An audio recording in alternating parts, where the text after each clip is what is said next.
Good afternoon. I'm Lieutenant Chris Bailey on behalf of Mayor Gregory Ballard, Deputy Mayor Olgen Williams, Director of Public Safety Troy Riggs, Chief of Police Rick Hite. Welcome to the 2013 Spring Honor Awards. Please stand for the posting of the colors by the IMPD Chief's Honor Guard.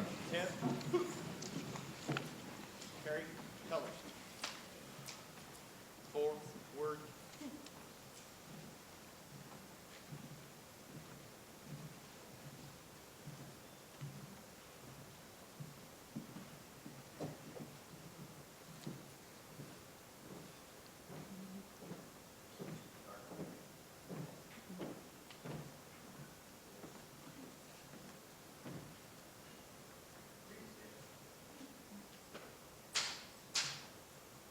Oh, say, can you see by the dawn's early light was so proudly we hailed at the twilight's last gleaming, whose broad stripes and bright stars through the fight,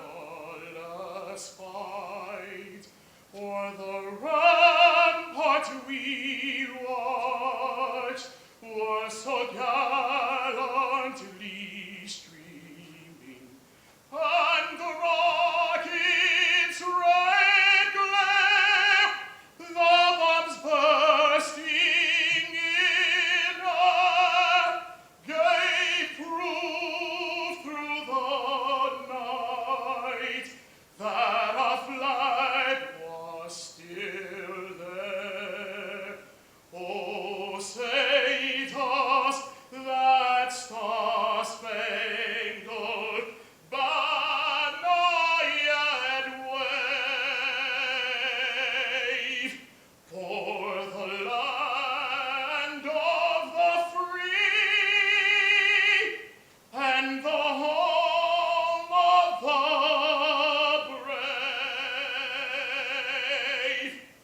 Order.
The national anthem was sung today by Officer Chris Wilburn of the IMPD.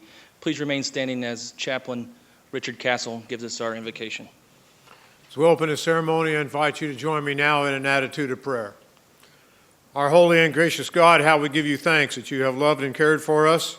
We thank you for each one here today, and especially these officers to be honored. We thank you for their dedication to their task. We thank you for the safety that you protected them while they were about their duties. We ask that you be with us in this time and with the men and women that we still have on the streets at this time and later. Restore them to their homes at the end of their watch. We give you thanks for all of public safety, but especially today for these who are here to be honored. We ask your blessings to continue. In your holy name, amen. You may be seated.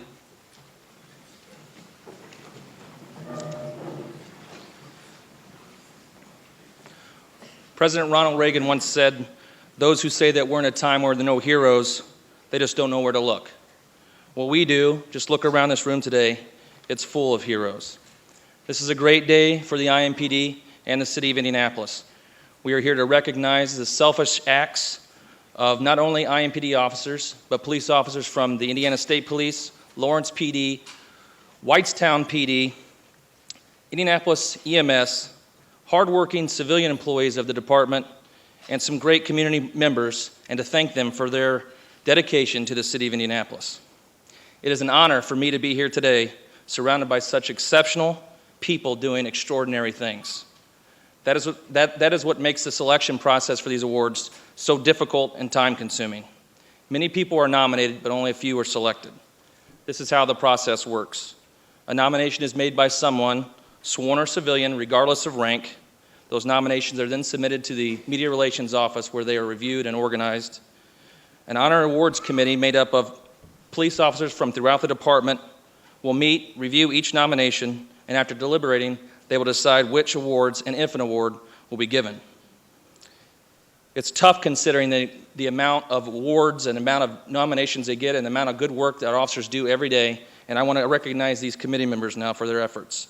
Officer Malcolm Smith of the Downtown District, Officer Tracy Kinnett of the North District, Officer Eli Razovich, Northwest District, Lieutenant Susan Hill, Southwest District, Officer Megan Mulholland, Southeast District, Sergeant Brian Dixon with the East District, Officer Jeremy Stewart of the Train Division, Officer Brian Rumpke of the Administration Division, Sergeant Ronald Humbert of the Homeland Security Division, and Sergeant Columbus Burgess Ricks of the Investigations Division. Thank you for volunteering to participate in this important endeavor and for the time you spent selecting our recipients.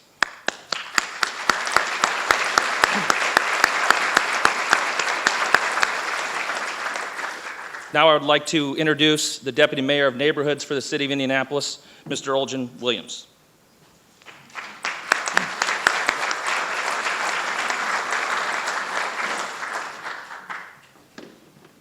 Thank you, Lieutenant. Good afternoon, everyone. And we'd like to... Good afternoon, everyone. Good afternoon. All right, all the honorees, I know you're nervous. It's all right. Sure, we'd like to acknowledge our Lord and Savior Jesus Christ for this beautiful day and for a great police department, and we recognize our great mayor, Mayor Greg Ballard, who's out of the city at this time. He's been picked to do lots of national stuff and talk right now, so he's out on one of those trips speaking about the great work that you all do and the city is doing. Also, our public safety director is absent, our Chief Richard Hite, and our command staff and officers and families here. And we appreciate you giving me the opportunity to be here at this honors award once again to speak on behalf of the citizens of Indianapolis and the mayor's office, and to acknowledge the great work that you all do as public servants. Man, public servants, they put their life online every time they go out to work, well, every day really, because you work 24/7. You never stop working as a public servant, as a police officer. I can't say enough about the Indianapolis Police Department. You heard me say this many times before. 1993, when I first got introduced to the Indianapolis Police Department, it wasn't very nice. I didn't do a crime now, but it was just a conflict by one of my kids getting in a fight. Somebody jumped on them, but we resolved it peacefully. And from that point on, I had a relationship with them. And some of you men and women in here helped me raise my children, believe it or not. You've been mentors to them. You are their heroes to this day. They think a lot of some of you. They know you personally. You've been there for them. You give them great advice. You helped them out in tough situations when they was having troubles and situations on jobs. You calmed them. You ensured them. You've really been there, for them, my family. I have 6 sons, and none of them belong to a gang, but they always supported the police department and things that you taught them, amen, through the things they learned and saw how you do, and the integrity that you have, and the honesty that you share with them, and the respect you gave to the citizens in Harville, USA, during the many years of events that you have done. The city means a lot to me. That they don't put their mouths on police, law enforcement, because they know that you do a good job. And I can't say enough about how you have kept Harville, USA safe for many years. I've been over there so safe that I talked my wife out of moving, and I appreciate that. I tell you, I'm too old to buy a house. But it's your work and your dedication overall the city that makes it different. And when you go the extra mile, sort of, and receive a award like this, that means volume. That speaks volumes, that you do care about what you do. It's not just like clocking in and clocking out. You look at opportunities to serve the community more in other ways besides arresting, handcuffing people. You're able to put your life on the line at situations where people, you go and find the bad guys, make sure that they are arrested and they don't harm anyone else. And I can't say enough about your family and how they support you. I know it's got to be a hard job. I just have a deputy mayor's job, a community job, and people bother me, and I'm away. I used to be away from the home a lot, and I imagine that your family also miss you a lot. But it takes a supportive family, an understanding family to support you, and I appreciate their support also. And I thank God for you, because Romans 13 chapter let me know that you are there for the good. I mean, you are an arm of God, in my opinion. Amen, to keep us safe. And those that want to do bad, you there to let them know that we're there, and we will come down on you, and make sure that you don't hurt anyone else, hurt the people in this county. And thank you for the great work for the whole county of Lawrence Speedway, all the other officers that are represented here. And I go all the country. When I used to travel, I used to brag about our police department quite a bit. I felt like we had one of the departments that was second to none in the work and the quality of life that they allowed the citizens of Indianapolis to do. But not only that, not only do they know how to handcuff and they know how to shoot well, they know how to ride, they know how to drive, but they care and they go that extra mile. Like I said, it means so much in law enforcement. So thank you a lot on behalf of Mayor Greg Ballard, on behalf of the citizens of Indianapolis, and on behalf of the Williams family. We appreciate what you've done, and your honor is well deserved today. God bless you.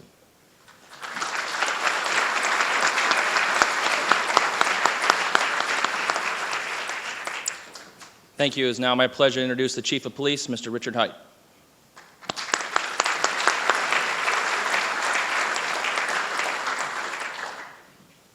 Thank you, Lieutenant.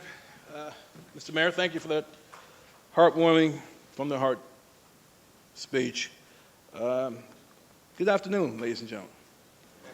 On behalf of a grateful command staff and honorees from various law enforcement and those community members and civilians who thought it important enough to extend yourselves at times of need, welcome.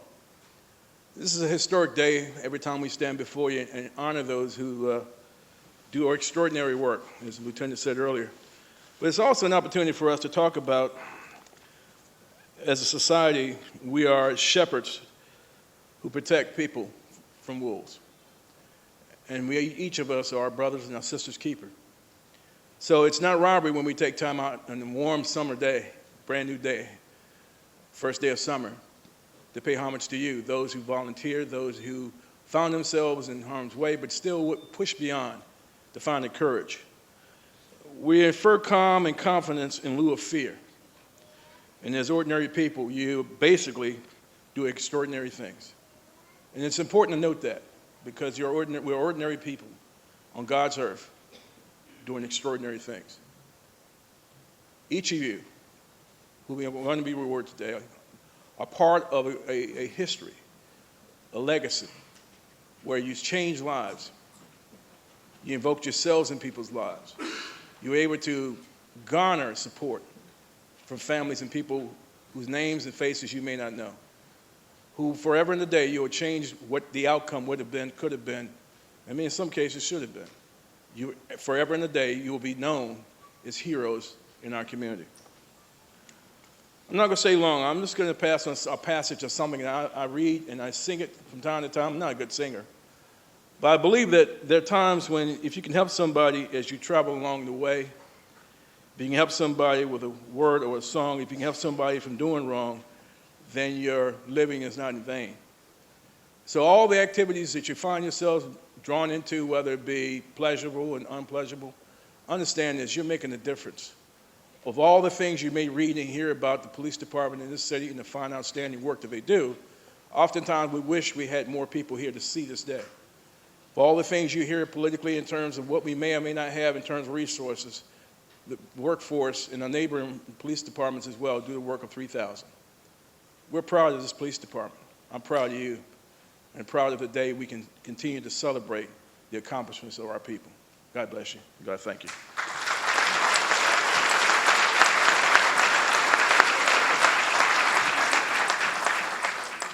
Thanks, Chief. I want to take a minute to recognize the Superintendent for the Indiana State Police, Mr. Doug Carter. Thank you, sir, for being here today. Appreciate it. Well, it's that time. It's time to recognize the actions of true heroes. And for those of you who are receiving awards today, please follow the instructions of our ushers and notice your spot in the program so we can keep the program moving as smoothly as possible. Now I'd like to welcome our guest MCs today that will help us tell your stories to the public. And that is Mr. Steve Jefferson from Eyewitness News Channel 13 and Fanchon Stinger from Fox 59. Thank you.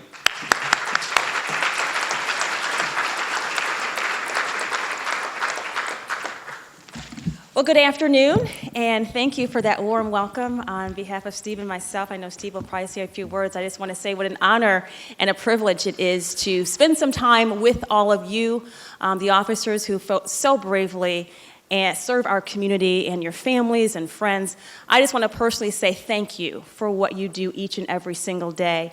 And we continue to pray that God keeps his hedge of protection on you, on your families, that he continues to give you the wisdom and the discernment to make wise choices as you protect and serve our community every day. We know that the key to a successful community is bridging relationships with our community, relationships with you, and also bridging the gap between cultures, between backgrounds, between neighborhoods, between cities and communities. So I just say, Godspeed, continue to do what you're doing, and know that we support you and that we're praying for you every single day. It's kind of neat, Steve, to be on this side of the stories that we tell every day and some of the stories that we don't tell. And we had a chance to read through some of the awards that we're going to be presenting today, and my goodness, there are some incredible stories and some incredible, I guess, of your peers that we're going to be honoring today. So this is quite an honor for us.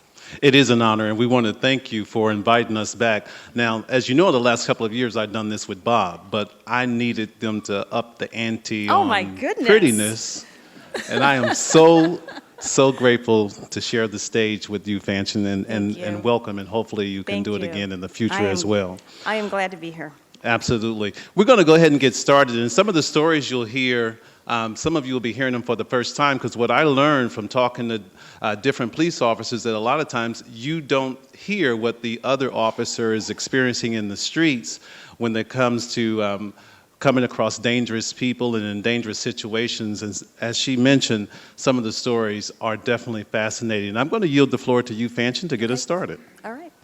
We're going to start this afternoon with our certificates of appreciation. They are awarded to citizens who give valuable or courageous assistance to our IMPD officers. We're going to start with Mr. Dane Nutty. Mr. Nutty, if you'll make your way to the front. Mr. Dane Nutty, we are awarding him this afternoon for his contributions while participating on the IMPD Employee Recognition Banquet Organizing Committee. Mr. Nutty solicited countless donations from local restaurants that provided 2 days of lunches for 90 officers. He created an online registration for a golf tournament that doubled as a fundraiser. He also coordinated with all the contractors who came up with the plaques, the awards for the ceremony. It is quite an undertaking that one person normally could not accomplish, but he did.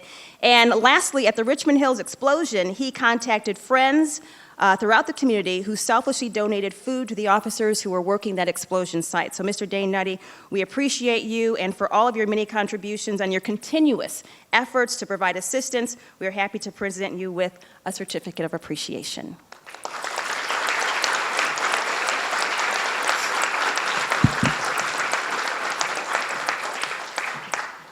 Our next certificate of appreciation goes to Officer Benjamin Rutledge.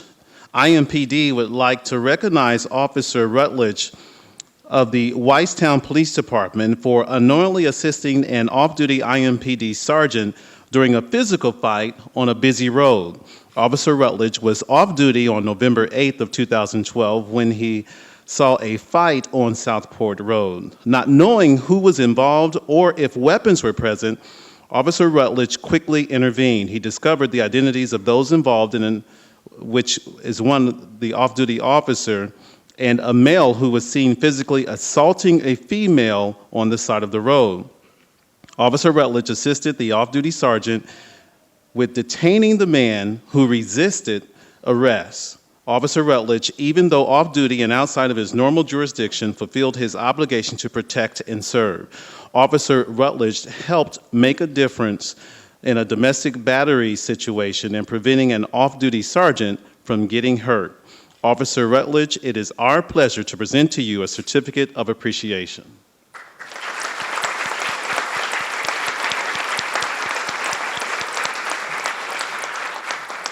Our next certificate goes to Mr. Aaron Garner, Indiana Department of Corrections, and First Sergeant John Carmen from the Indiana State Police. Both are being recognized for their contributions to elevate officer safety nationwide.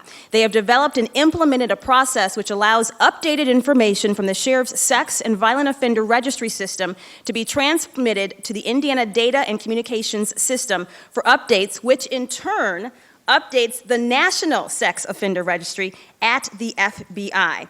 They have given street officers more accurate information at their fingertips, which enhances their threat awareness. For your undertaking of this enormous task of improving officer safety through improving the nationally used databases, we are happy to honor Mr. Aaron Gardner and First Sergeant John Carmen with a certificate of appreciation. Thank you so much.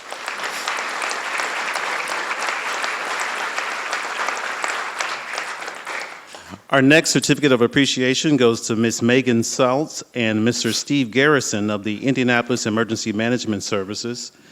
IMPD would like to recognize Saltz and Garrison for their education and EMS certification of 12 IMPD officers. Ms. Saltz and Mr. Garrison showed extreme dedication and professionalism during the fall of 2012 when they took on the mission to help them complete their certification, and these are people who were selected for SWAT and EOD. The EMT-based course was held every Tuesday for 4 hours with bi-weekly exams, a final exam, and several days of practical exercises.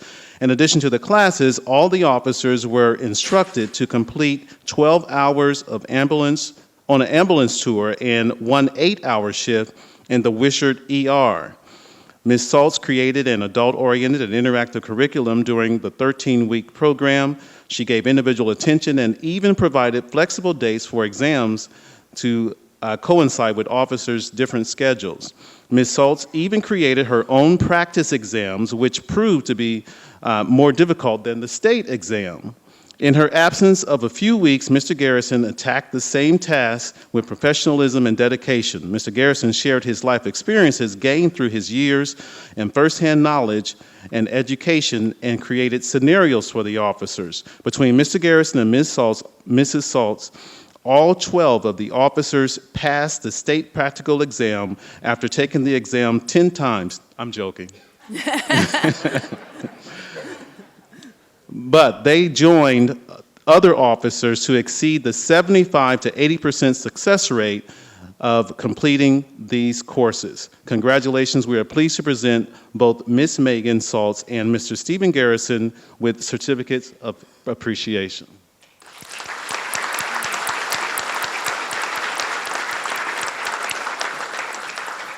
We now move to the Certificate of Commendation. This certificate is awarded to IMPD officers who display efforts beyond their normal police duty or job requirements. I can tell you we have some amazing stories to hear right now. The first one coming from Officer Ryan Goethe. On June 24, 2012, Officer Goethe responded to a personal injury accident involving a motorcyclist. That motorcyclist was Drew Robertson, who was lying in the street. And to shield him from being struck by passing vehicles, Officer Goethe stopped his vehicle, made sure that traffic was out of the way. He talked to Drew the whole time to keep him from going into shock. He then provided a police escort so the ambulance could get to the hospital safely and quickly. He didn't stop there. He stayed with Drew during those critical moments just to hold his hand because Drew was so nervous. Officer Goethe then returned on several occasions to check on Drew, to check on his family, and to explain the sequence of events to his family. He definitely displayed genuine compassion, and your story and how you went above and beyond is so touching. So thank you for that. And it is our honor to present you, Officer Ryan Goethe, with a certificate of commendation.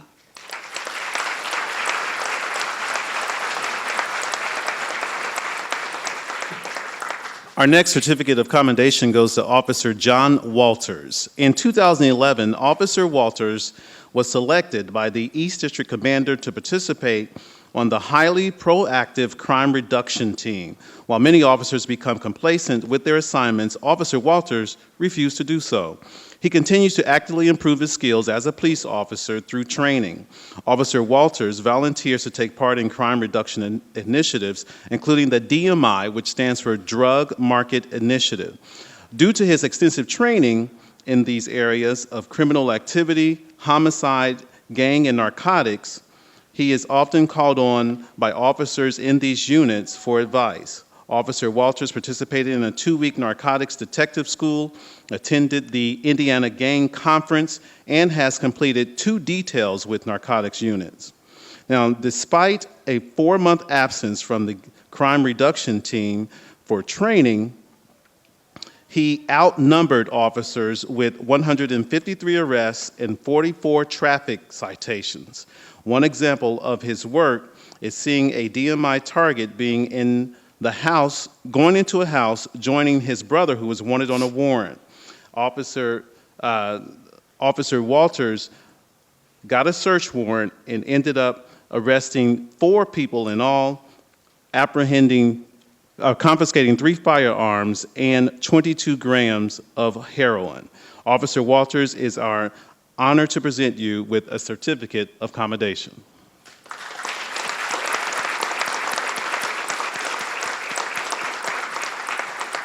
Next, we'd like to say thank you to Detective Mark Howard. Detective Howard is the epitome of dedication and effectiveness. He was investigating a string of burglaries and car thefts from Indianapolis all the way down to Tennessee. He spent extra time outside of his shift, that is, meeting with prosecutors, detectives, sharing information, and diligently working this case. As a result of his time and dedication, he recovered 10 stolen cars, he recovered stolen property from 10 different burglaries, and all of that resulting in 3 arrests.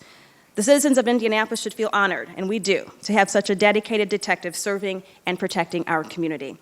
It gives us great pleasure to present Detective Mark Howard with a certificate of commendation. Thank you.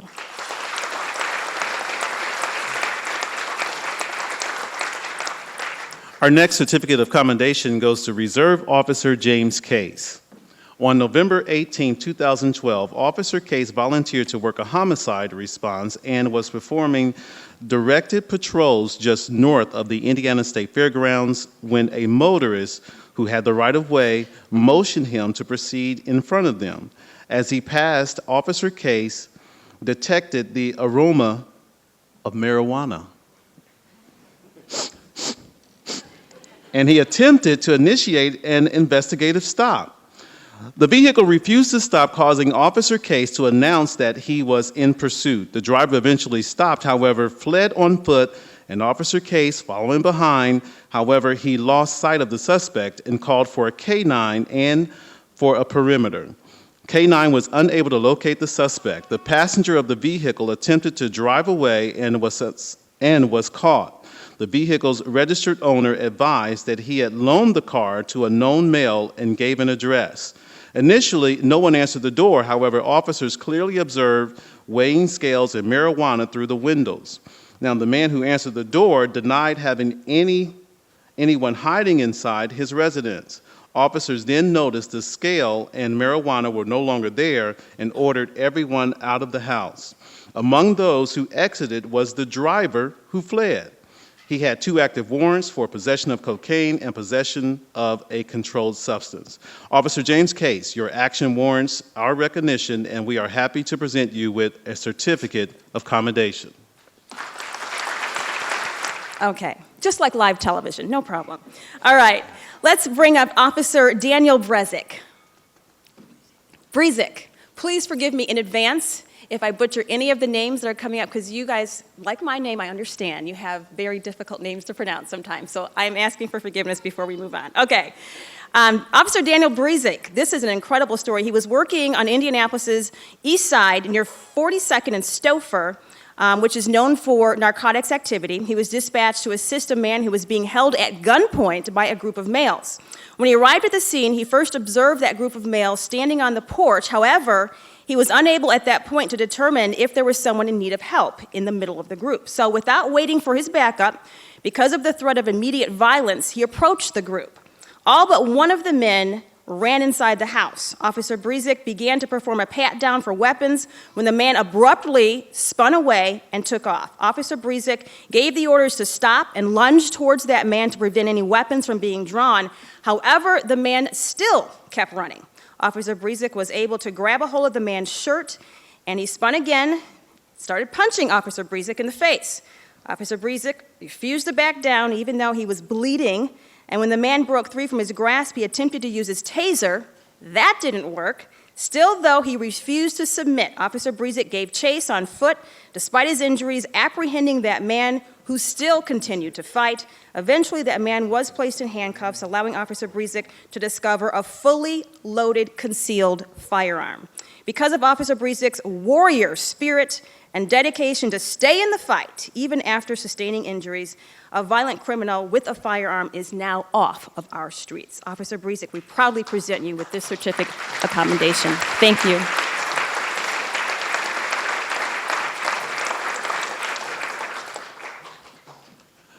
Our next certificate of commendation goes to Officer Jeremy Morris. Officer Morris responded to a disturbance on December 12, 2012 that potentially saved several lives. When Officer Morris arrived on the scene of a disturbance, he heard a commotion and a man yell, "I'm going to stab you." Without backup or hesitation, Officer Morris kicked in the apartment door to reveal a man holding not just one, but two large knives and two people face down on the floor. He ordered the man to drop the knives. However, the man challenged him, saying, "Shoot me, I'm ready to die." Officer Morris would not be baited into a possible suicide by police situation and maintained his composure. The man eventually dropped the knives and was taken into custody. The two individuals who were on the floor expressed their sincere appreciation for saving their lives. And it gives us great pleasure to present Officer Jeremy Morris with a certificate of commendation. Thank you.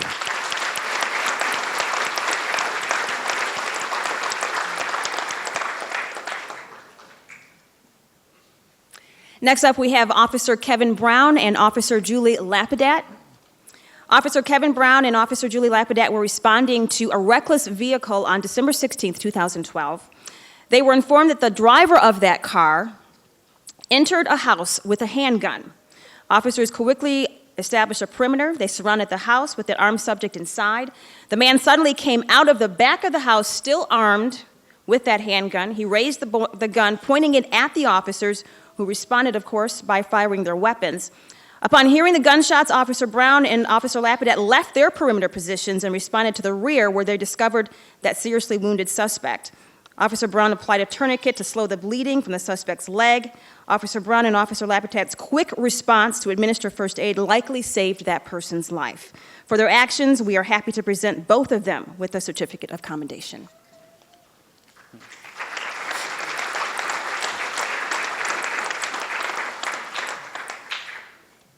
Our next certificate of commendation goes to Officer Jeffrey Bagley, Officer Barbara Bertram, Officer Daniel Bullman, Deputy Chief Lloyd Crow, Sergeant Timothy Dowdy, Officer Joshua Fritz, Officer James Gillespie, Officer Ryan Goody, Officer Robert Hatch, Sergeant Christopher Kibbe, Officer Brian Hall, Officer Joshua Reynolds, Officer Conrad Simpson, Officer Gary Smith, Officer Brian Swingle, Sergeant Roger Tuchek, and Officer T. Michael Wilson.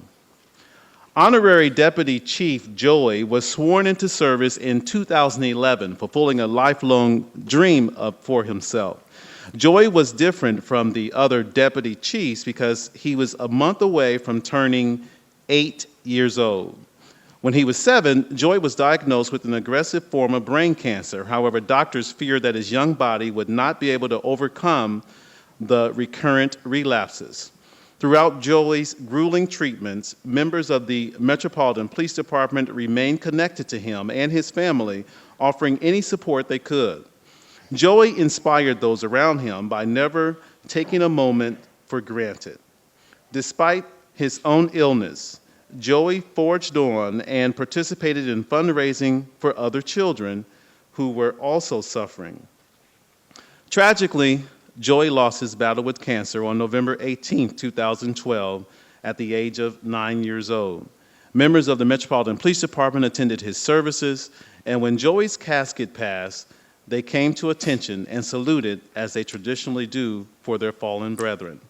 Thank you to the members of the Metropolitan Police Department who remembered to show compassion and honor for the memory of such a heartwarming young boy, and it gives us great honor to present the certificates of accommodation. Congratulations.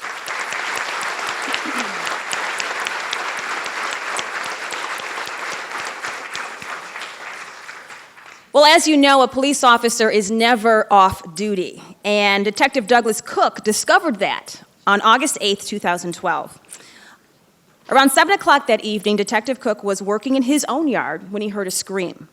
Instantly snapping into police mode, he looked up and he saw a young child lying in the middle of the street. He grabbed his police radio, called EMS, and then ran to that lifeless child. As he ran towards the scene, someone explained that that child had been found just recently in the pool, face down. Immediately, he started CPR while that child's parents stood by frantically praying and hoping. A few moments later, EMS arrived and transported that child to Riley Hospital. Because he remained calm and recalled his CPR, that child is alive today. We are pleased to present Detective Douglas Cook with a certificate of commendation. Thank you so much.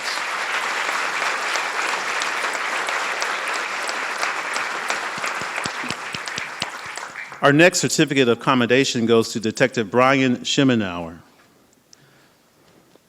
Detective Schemenauer is assigned to the highly coveted homicide unit. Most people simply think it would be cool to investigate murders without considering the monumental time commitment involved. On November 12, 2012, Detective Schemenauer responded to a particularly erroneous crime involving the murder of a man who was confined and tortured prior to being fatally shot. Immediately upon arriving at the scene, he began collecting information leading him to believe the murder and attempted murder of another were retaliatory and committed by an extremely violent street gang. Apparently, this street gang was attempting to coerce information from the two victims about another recent murder. Detective Schemenauer located a bag of evidence, scanned it, and tracked it to a local hardware store. This ingenious application of technology led to video surveillance being collected where the three suspects were clearly seen purchasing the items they later used to confine the victims. Using that surveillance footage to identify the suspects, a photo array was created where the surviving victim identified several of those involved. Detective Schemenauer issued murder warrants for 5 of the violent street gang members. Collectively, these 5 gang members had already amassed a staggering 21 felony arrests in their history. The average age of the group was only 23 years old. Thank you to Detective Schemenauer's diligence and your unique method of collecting evidence. These 5 extremely vicious gang members are all off the streets of Indianapolis. We are proud to award Detective Brian Schemenauer the Certificate of Commendation.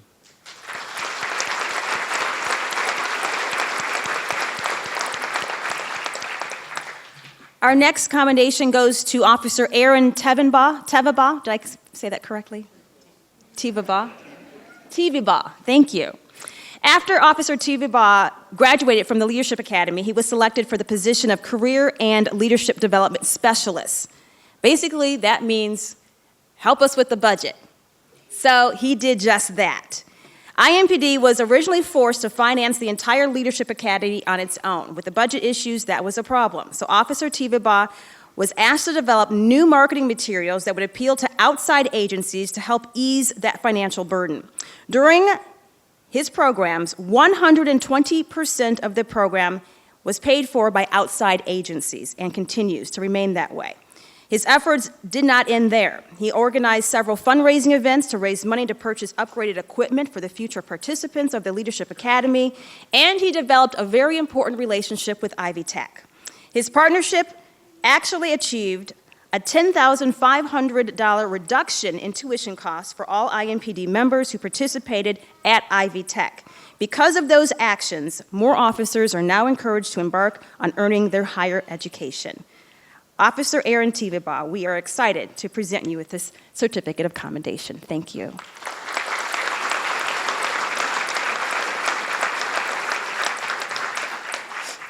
Our next certificate of commendation goes to Officer Jennifer Gable and Officer Scott Bowen. Sometimes taking time to talk is not a luxury for street officers because they don't have the time because of the high volume of dispatched calls. On June 17, 2012, these two officers were dispatched to a report of a suicidal person. They were advised that this was not an adult, however, a 15-year-old boy. Once his mother found his suicide note, he hid in the closet armed with a knife. At first, when officers found him in the closet, the teen was holding the knife to his chest.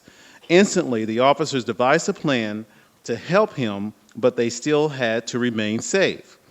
Officer Bowen was out of the teen's sight and provided lethal cover for Officer Gable, who placed herself in a vulnerable position. She chose not to draw her firearm because she felt it might scare him even more, and she trusted her partner. Officer Gable began talking with the boy calmly and as a friend.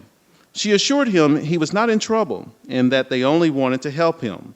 Eventually, Officer Gable convinced him to put down the knife. Officer Gable and Officer Bohan prevented this scared teen from taking his own life by simply slowing down and taking the time to talk. We are pleased to present Officer Jennifer Gable and Officer Scott Bowen with a certificate of commendation. Congratulations.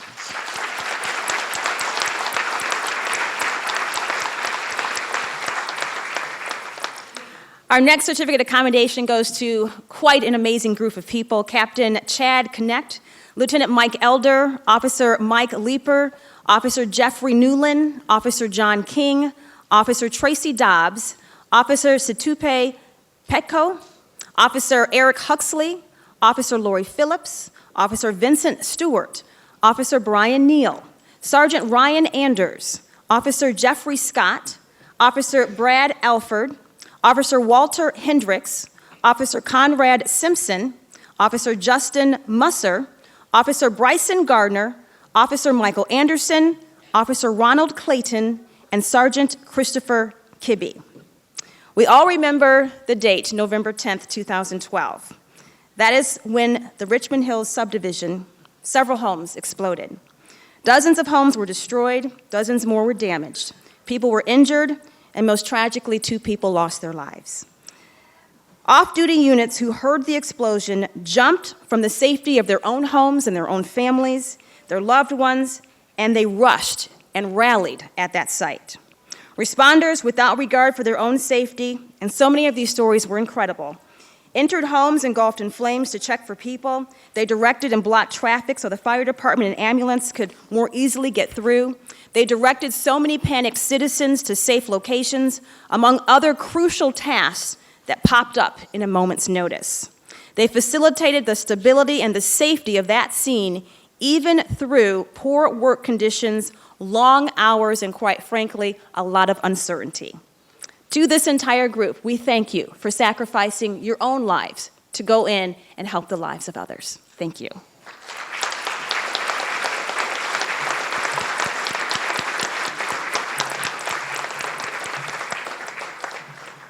Our next award is the Unit Citation, and this award is based on the unit's overall performance in recognition of services rendered to the department or the community. This first unit citation is for the Robbery Aggravated Assault Unit: Lieutenant Brian Moore, Sergeant Columbus Burgess Ricks, Sergeant John Maloney, Detective Chester Gooch, Detective Peter Perkins, Detective Andre Smith, Detective Rick Dean, Detective Timothy Fogarty, Sergeant Brent Hendricks, Detective Kevin Lauerman, Detective Randy Cook, Detective Brad Milliken, Detective Grace Sibley, Detective Scott Sheed, Sergeant Jonathan Haynes, Sergeant Timothy Dowdy, Detective Jason Leeds, Detective Mark Sullivan, Detective Dan Kepler, Detective Harry Dunn, Detective Rodney Bradburn, Detective Paul Butchman, Detective Connie Hare, Detective Ed Bottoms, Detective Ben Bierce, Detective John Green, and Detective Brian Lehman. The Metropolitan Police Department would like to recognize the Robbery and Aggravated Assault Unit for their outstanding performance. The group of hardworking detectives is assigned an outstanding 2,600 robberies and 600 aggravated assaults each year on average. In 2011, all of the robberies and aggravated assaults occurring in Indianapolis were combined into this centralized unit. Though the caseload is at times overwhelming, the unit maintains a clearance rate of 59% for aggravated assaults and 29% for robberies, which were above the national average. The job wouldn't be possible if each detective acted as a single unit. They share information amongst themselves and with the rest of the department. The extensive hours spent gathering statements and evidence to make a case is responsible for apprehending some of Indianapolis's most hardened criminals and improving the quality of life in our community. We are proud to award the Robbery and Aggravated Assault Detectives a unit citation for their dedication and hard work. Congratulations.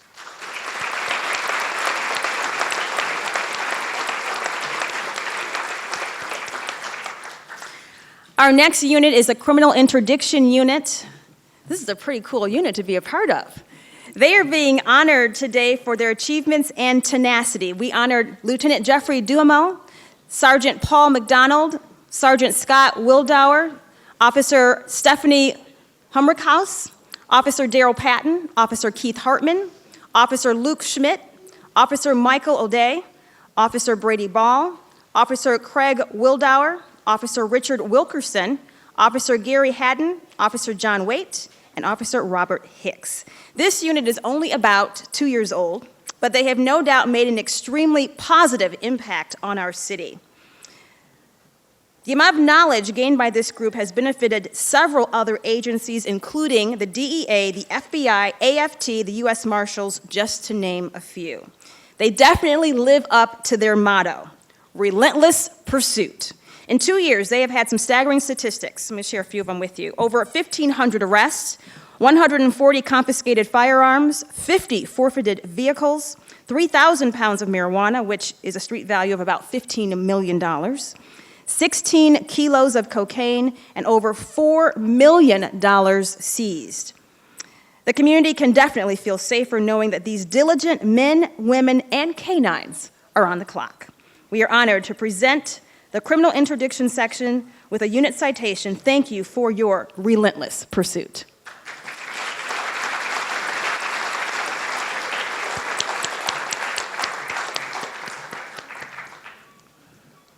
Our next unit citation goes to the bomb squad. Now, this is a cool squad. You're welcome. Of course, I wouldn't want to be on it.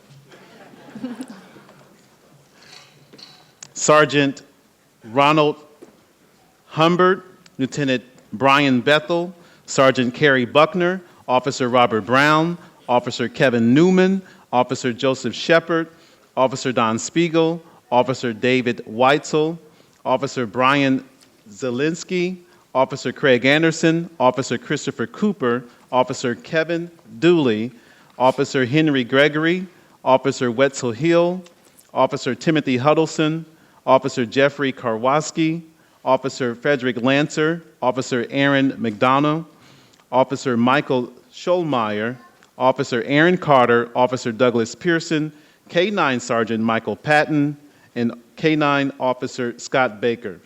The Metropolitan Police Department would like to recognize the bomb squad for the perilous task of removing and disabling any and all explosive devices discovered in Indianapolis. Now, some of you know that I caused a big ruckus several years ago with my makeup bag, and the bomb squad had to respond to it. The preparatory training and bomb sweeps for large events such as the Super Bowl are conducted to ensure the safety of the generic public. During the Super Bowl, the bomb squad members marked on duty with the same meticulous attention to detail, knowing that their next day off was literally weeks away. The time spent away from their loved ones was necessary but difficult, to say the least. From planned events to major disasters, this highly specialized unit is summoned to action. The bomb squad arrived at Richmond Hills in the midst of the chaos, searching for any secondary devices that would place the lives of first responders and citizens alike in jeopardy.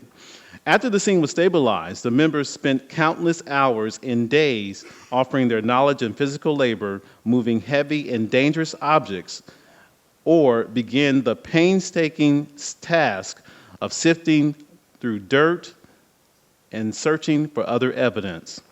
These are only two examples of their unmeasurable acts of dependability. We are pleased to present the bomb squad with a unit citation for continuously demonstrating their readiness to serve. Congratulations.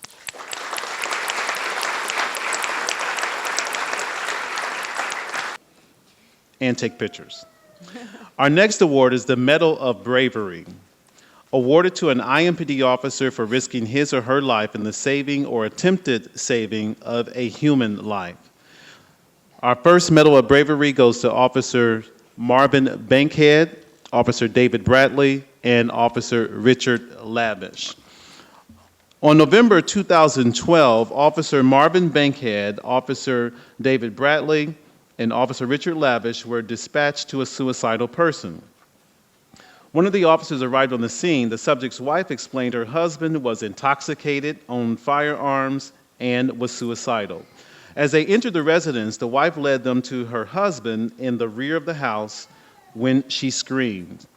In that back room was the suicidal subject holding a small caliber revolver to his temple.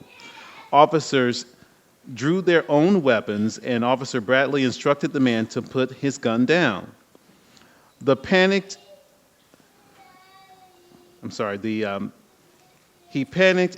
and her husband, which was escalated, she panicked, and that escalated her husband and the tension in the room. She was standing in between the officers and her husband, unarmed and scared. Officer Bankhead determined she was a major risk of becoming a victim when he disregarded his own personal safety, stepped into both lines of fire, bear hugged the frantic woman, and removed her to the outside. While Officer Bankhead completed this task, both Officer Lavish and Officer Bradley maintained lethal cover of the suicidal man to not only protect themselves and the woman, but the officer who had placed himself in a very vulnerable position. Once she was removed, Officer Bradley regained control of the room and calmly spoke to the man.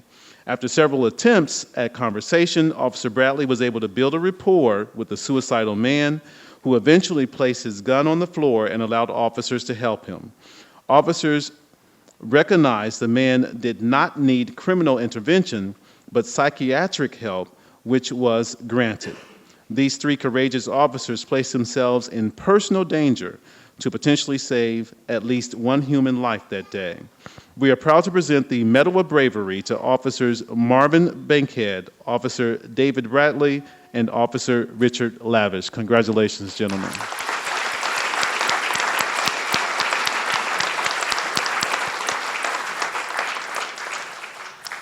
Now, the Medal of Braveries often prompt you to think, well, what would I have done in that situation?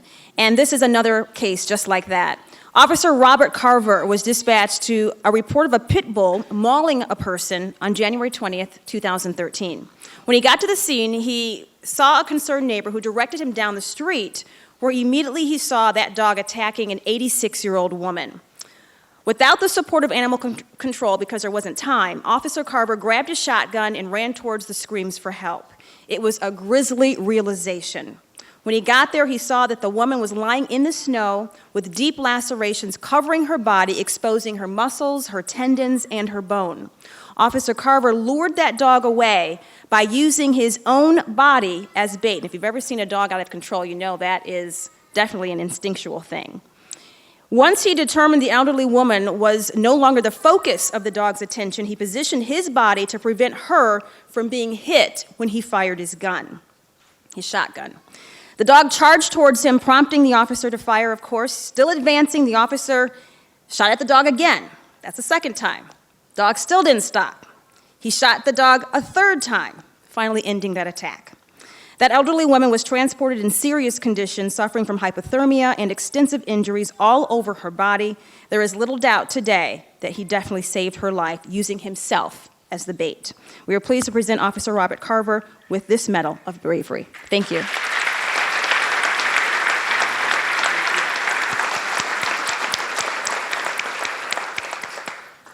Our next Medal of Bravery goes to Officer Jeremy Morris. On July 17, 2012, East District officers were dispatched on a report of a missing 3-year-old girl wearing a pink shirt. A search pattern was established. However, 50 minutes into the search, she had not been located. Officer Jeremy Morris observed a woman standing on a patio over a lake. While heading over to speak with her, a glimpse of pink caught his eye about 12 feet into the lake, which was roughly 10 feet deep. Without pause, Officer Morris rushed into the water in full uniform. He dove into the bottom of the lake, locating the unresponsive girl upon some rocks. He gripped onto her, swam to the surface, and back to the shore, where officers began attempting to resuscitate her until medics arrived. Other officers blocked the intersection during rush hour traffic to expedite the ambulance's arrival. Sadly, after 45 minutes of emergency room care, she was unable to be resuscitated. The valiant efforts of Officer Morris gave the little girl the best chance of survival.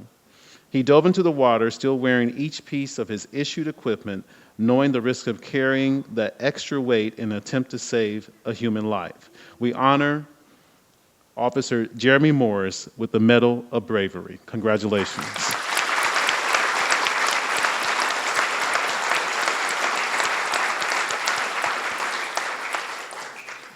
We'd like to welcome Officer Evan Meyer and Officer Richard Faulkner. On Sunday, June 24th, they were conducting traffic stops when they noticed thick black smoke just north of their location.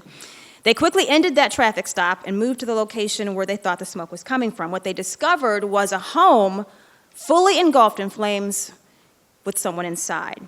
That homeowner ran out of the back of the house and then ran back into the house because he wanted to save his pets. Without due regard for their own safety, both officers ran into that smoke-filled residence to save the homeowner's life. They found him, they got him out of danger, and once they made certain he was safe, they then noticed the flames had spread to a neighboring house. They again ran right back into that fire, assisted the people who were inside, who were already trying to get out, got all those people out to safety. But these officers faced the risk of their own personal danger not once but twice, and they were not discouraged, and they likely saved the lives of several people that day. We are pleased to award Officer Richard Faulkner and Officer Evan Meyer with this Medal of Bravery. Thank you.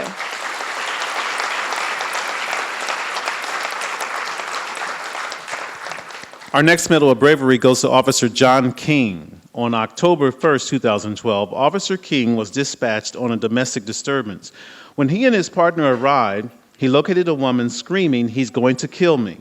With heightened awareness, the officers entered the residence where they encountered a man who was armed with a fluorescent light bulb and another object in his other hand. The woman suddenly stepped in between the officers and the man, frantically yelling that he was trying to kill her, yet refusing to move out of the way.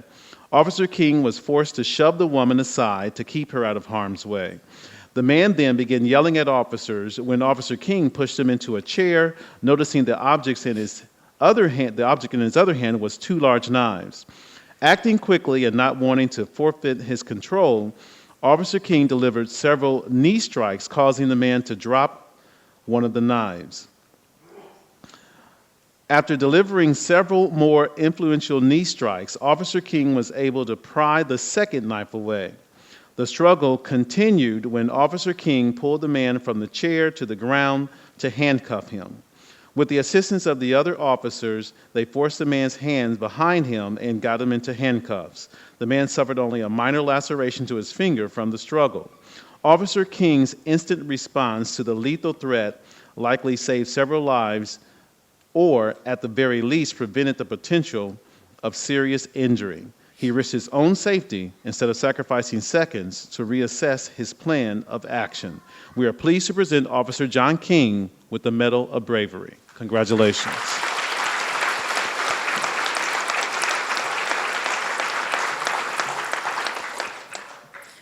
We now move to our Medals of Valor. They are awarded to an IMPD officer who demonstrates courage when confronted by an armed and dangerous adversary. Our first medals go to an outstanding group: Officer Brett Bosima, Officer Adam Mingerink, Officer Robert Lawson, Officer Stephen Gray, Officer Michael Deal, and Officer Andrew Branham. Also, Lawrence Police Officers Sean Romerill and Josh Feltzer. When responding to locate a suspect who shot a fellow officer, countless feelings and information race through your mind as you start to look for that person. Fear of the officer, determination, suspect and vehicle descriptions, and obviously anger. I can tell you whenever we have to cover these stories, our hearts go out to you each and every single time, because I can't imagine what you guys are feeling when you're out there in the midst of this. The officers who responded that day acted with extreme discipline, relying on training and not emotion. That, combined with superb geographic orientation, led to the confinement of this suspect. And if you have seen this dash cam video, it is truly breathtaking.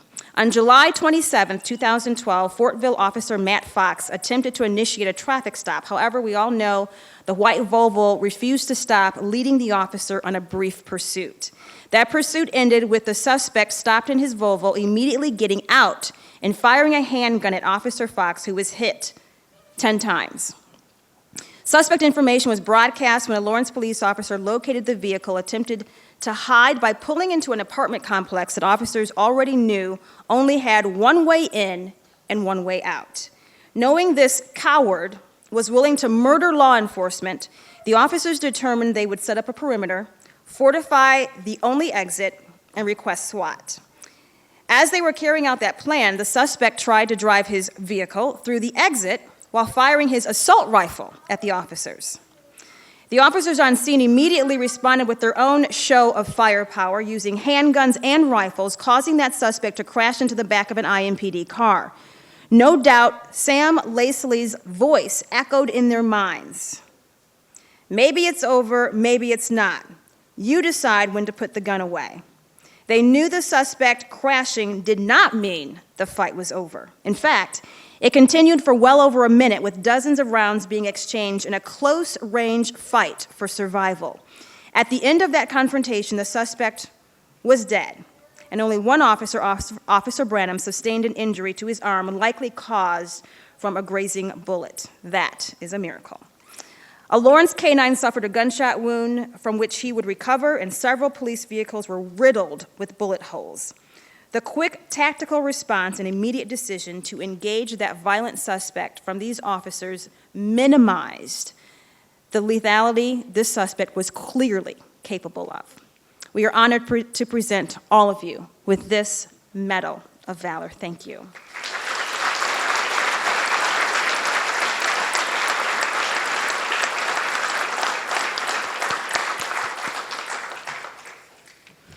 Our next Medal of Valor goes to Officer Andrew Lamel, Officer David Badima, and Officer Gregory Stevens. On August 8, 2012, these officers were dispatched to a disturbance between males who were fighting. Once the officers arrived, a passerby relayed the apartment number and affirmed that one of the men had a gun. After knocking and announcing several times, one of the men came out acting aggressively, refusing to remove his right hand from his pocket and refusing to drop the glass bottle in his left hand. Officers secured his left hand, and the fight was on to secure his right hand. As they struggled, Officer Medema saw a loaded gun with a hammer cocked back in his right hand as it came out of his pocket. He yelled, "Gun," to notify the other officers. The 6'2", 260-pound fighter dragged officers into the residence and fell on the couch, still holding the gun. Officer Lamel then delivered a strike to the man's face, stunning him long enough to remove the gun from his hand. Officer Medema quickly secured the gun. Officer Stevens tased the man in the chest. However, he pulled the prongs, rendering the strikes useless. Officers remained in the fight until Officer Stevens dry stunned the man, which delivered a shock to them also. They immediately re-engaged with the fighter, tasing him again, which allowed officers to get him on the floor face down. The brawl continued as he kicked his feet and continuously pulled his arms away from officers. It took the weight of both Officer Stevens and Lamel on the man's back to restrain him well enough and long enough to place handcuffs on him. We'd like to congratulate Mr. Officer Andrew Lamel, Officer David Medema, and Officer Stevens with the Medal of Valor.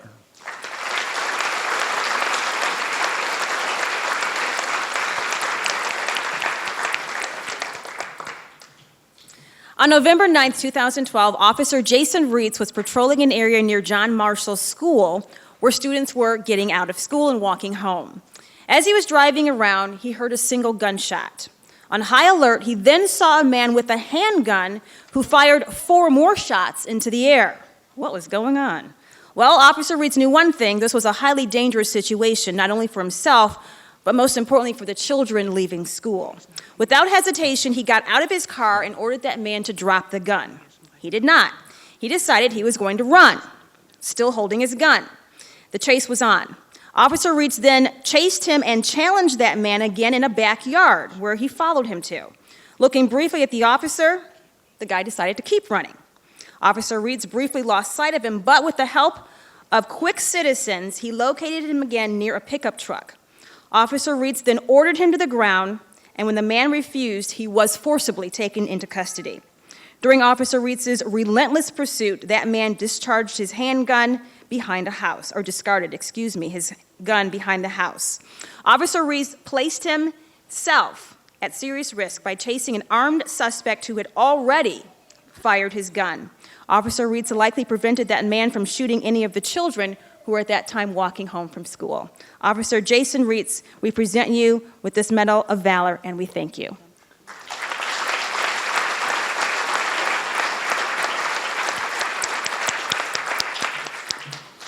Our next Medal of Valor goes to Officer Michael Leeper and Officer Beenam Kumbi. On November 7, 2012, these 2 officers were proactively conducting a traffic stop when the driver's father, a known violent sovereign citizen, decided to approach them. The father was known to officers through a recent bulletin because he made claims that he had the right to kill an officer since he does not recognize local, state, and federal laws. He was joined with 2 other people in addition to 2 others still in the vehicles, a total of 5 overly anti-police individuals. The father attempted to bait officers into a confrontation using profane language and challenging them, claiming they would have to fight him to arrest him. Knowing the propensity for violence to increase when dealing with sovereign citizens, they placed him in handcuffs and instructed him to sit down when the man refused and began fighting. During the struggle, officers felt a gun in his waistband. After forcing him to the ground, officers were charged by the others on the scene, who were successfully kept at bay with tasers while they continued to struggle with the aggressor. Officers removed the 2 fully loaded guns and extra magazines concealed on the father. Now, these 2 officers, though outnumbered, maintained control of the situation with weapon proficiency, courage, and survival tactics. We are proud to present the Medal of Valor to Michael Leeper and Officer Beenam Kumbi. Congratulations.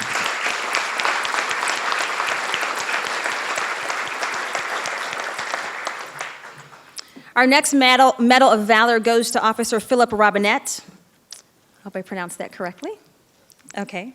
On November 13, 2012, Officer Philip Robinette was involved in a pursuit with a passenger of a car that he had just stopped.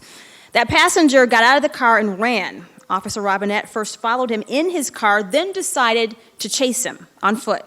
The suspect pulled a gun and ducked behind a dumpster. Officer Robinette was forced to fire his weapon twice when the suspect pointed a gun at him. The shots missed that suspect, who then dropped his gun and took off running again. Officer Robinette again chased behind him. A nearby park ranger saw what was going on and positioned his car around the corner where he knew that suspect would be running. The suspect rounded the corner, and seeing that he was blocked in, with Officer Robinette quickly chasing behind him, he decided to surrender, and he was apprehended without further incident. Officers later recovered a gun equipped with laser sights and a ski mask at the scene. Officer Robinette exhibited exceptional courage for pursuing an armed suspect even after it became a deadly force encounter. We are pleased and honored to present Officer Philip Robinette with this Medal of Valor. Thank you so much.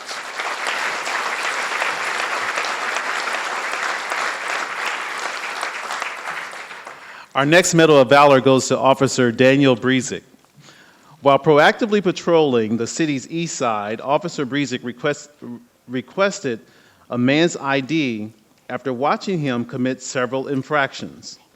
At first, the man appeared to be compliant as he reached towards his pants until he grabbed his waistband, turned, and fled from Officer Breezick.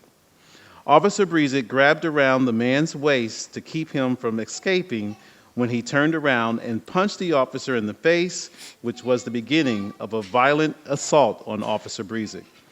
The struggle quickly changed directions when the man reached into his waistband, retrieving a gun. Officer Breezick attempted to draw his weapon but was unable to because the suspect restrained his free hand. After sustaining multiple hits to the face and head, Officer Breezick, though dizzy and disoriented, managed to strike the suspect, causing him to drop the firearm.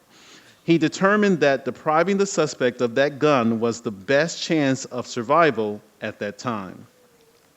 Officer Breezick drove on the top of the suspect's gun, trapping it. I'm sorry, he dove, not drove. He dove. I was like, oh, that's pretty good. Officer Breezick dove on top of the gun, on the suspect's gun, trapping it. Upon seeing that Officer Breezick had control of his gun and not giving up, the suspect fled on foot. Because of the violent attacks during the struggle, Officer Breezick's radio was ripped from his duty belt, rendering him incapable of receiving backup. He secured the gun and retrieved his radio, requesting assistance. Although he was still dazed from the near-deadly encounter, Officer Breezick radioed an accurate description of the suspect, who was eventually apprehended about a block away. Officer Breezick displayed exceptional heroism by refusing to allow the suspect to turn the gun on him or any innocent bystanders who were merely a few feet away during the violent attack. We are proud to present Officer Daniel Breezick with the Medal of Valor. Congratulations.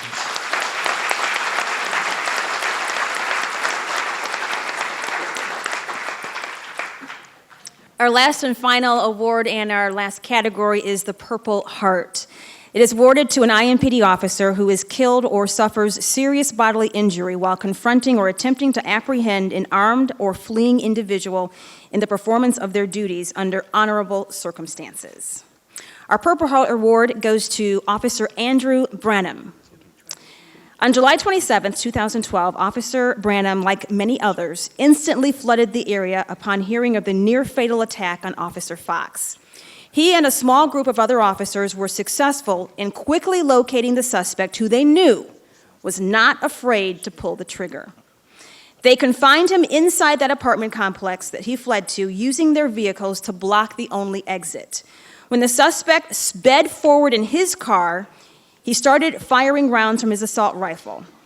And we all know that can inflict much more damage than a handgun. Officers immediately returned fire from wherever they stood, trying to find cover. Officer Branham sustained an injury as one of the dozens of searing hot bullets ripped across his arm. He stayed in the gun battle despite that, until that suspect succumbed to his injuries. We are so pleased and honored to present Officer Branham with the Purple Heart. Thank you.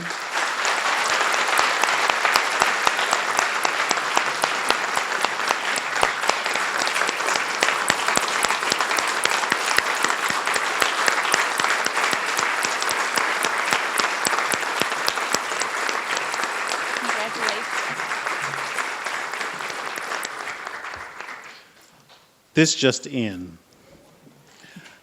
You can have a seat. Is Officer Jeffrey Kowalski still here? Please come down. Officer Jeffrey Kowalski is a shining example of what being a team player can achieve. During the Richmond Hills disaster, Officer Kowalski responded as a bomb squad technician to search for any secondary devices, placing him and the other bomb squad members in an extremely vulnerable position. Understanding the seriousness of the incident, he willingly canceled his time-off request to help with the investigation in any way he could. He also strives to communicate with outside agencies to reach the best resolution. For instance, an Arizona agency contacted him to locate a stolen car at an address. The car was not located that day. However, he received a dispatched run to that same address the next day. Instead of handling the run as quickly as possible, he reached out to the Arizona agency to inform them. With their combined information, they were able to pinpoint a suspect who was working from several states and trying to scheme innocent people out of money using Craigslist. His on-duty efforts are only half of what makes Officer Kowalski a great police officer.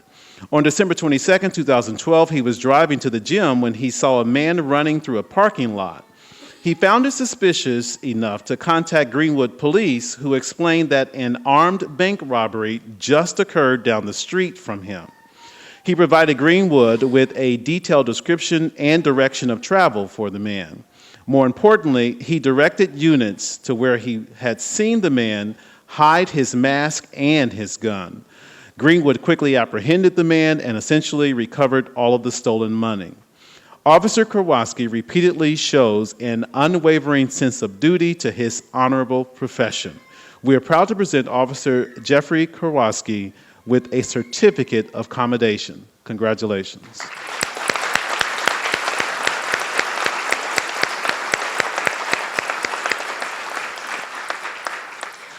You know, I just want to say, we spent some time together today laughing and reminiscing and remembering and, of course, honoring so many of you. But I just want to encourage you, because I know that each and every day when you're out there, you're fighting the fight, you're going up against some of these tough guys who are creating so much destruction in our communities. Sometimes it can get you down. And I just wish so badly that we had the time and the opportunity to share so many of these wonderful stories with our community, because I think it's such a shame that so many of our citizens don't get a chance to see this side of it. So often we have to focus on the negative side, and that sometimes is difficult for us to do because we know there's so much positive and so many great things that each and every one of you are doing each and every day. But I just wanted to encourage you and continue to let you know that we support you. We pray for you. I know at least I do every single day, because I know you're going up against a lot when you go out there and hit our streets. And just know that sometimes it may feel like we're not winning this war, But every single time you have a chance to touch someone personally and make an impact on someone, whether it's a note or a letter or maybe someone who just smiles and says thank you, that is being passed forward. And our young people, even though sometimes a lot of them don't always say it, they are watching you because you guys are the epitome of strength and most times grace. And when you go into the community and you take the time to make that extra effort to lend a hand or to give an extra word of encouragement to someone, you're touching someone's life. So there may be days you feel tired and you strap on that belt and you're like, oh my gosh, we got to go out there and fight this fight again. Just know that you are part of such a bigger picture. And hopefully one day we'll be able to see, I guess more in a public sense, the rewards and the benefits of what you do each and every day. We appreciate you so much, and we thank you so much, and we continue to pray for your safety and for your families. I just want to say thank you for what you do for protecting and serving and making our community a better place for all of us. Thank you.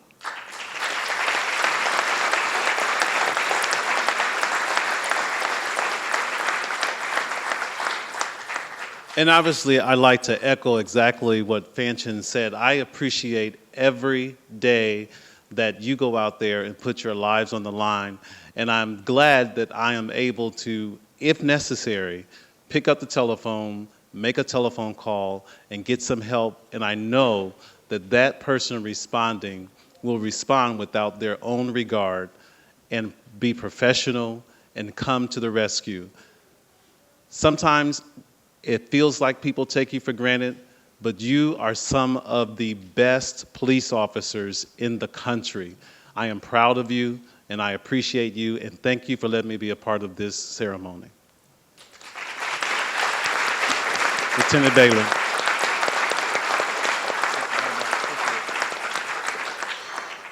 Well, once again, thank you and congratulations to our award recipients today. Very well done. Something I didn't mention earlier, and I want to say thank you to the families, the spouses, the partners, the children, the parents of everyone in here, because we know we can't do our jobs without your support and helping us get up each and every day. You are the reason why we do this job, and thank you for all that you do for us. Once again, I want to thank and give our sincere thank you to Steve Jefferson and Fanchon Stinger for lending their time and talents today. I've seen Steve Jefferson without makeup on. Let's hope Channel 13 doesn't cut that part of their budget out. Want to express our gratitude to Miss Emily Cordes and her wonderful staff at the Indianapolis-Marion County Public Library, as well as the library board, not only for the use of this fantastic venue, but for allowing us to use their resources. As well as we'd like to recognize the financial support of Gary Gelato and Bright Sheet Metal for sponsoring our reception after today's ceremony. Thank you to Ms. Donna Forbes and the IMPD Media Relations staff for spending countless hours organizing and planning this event so our brave heroes will not go unnoticed. And finally, I want to thank you, the officers, for what you do each and every day for us and our families. You make us safe. You are my heroes. Good work. Keep safe and make a difference. Please rise for the benediction. Chaplain Philip Bacon. May we pray. Holy God, our protector, we stand amazed today at these heroes among us. We have heard phenomenal acts and heroic acts that have preserved the peace of our community. The punctuation mark for today's ceremony certainly is commitment to the citizens, dedication to duty, and we thank you for all of these officers and civilians who have been honored today for their actions. But out on the streets today, there are counterparts who are still out there doing their work, doing their duty. Thank you for their love for our community, their dedication to the safety of our city. We ask your protection, your blessing, and your care. And thank you for the families who support these men and women who keep us safe. We ask you to bless their homes, their loved ones, as we're dismissed with your grace, mercy, and peace. Blessed be the name of the Lord. Amen.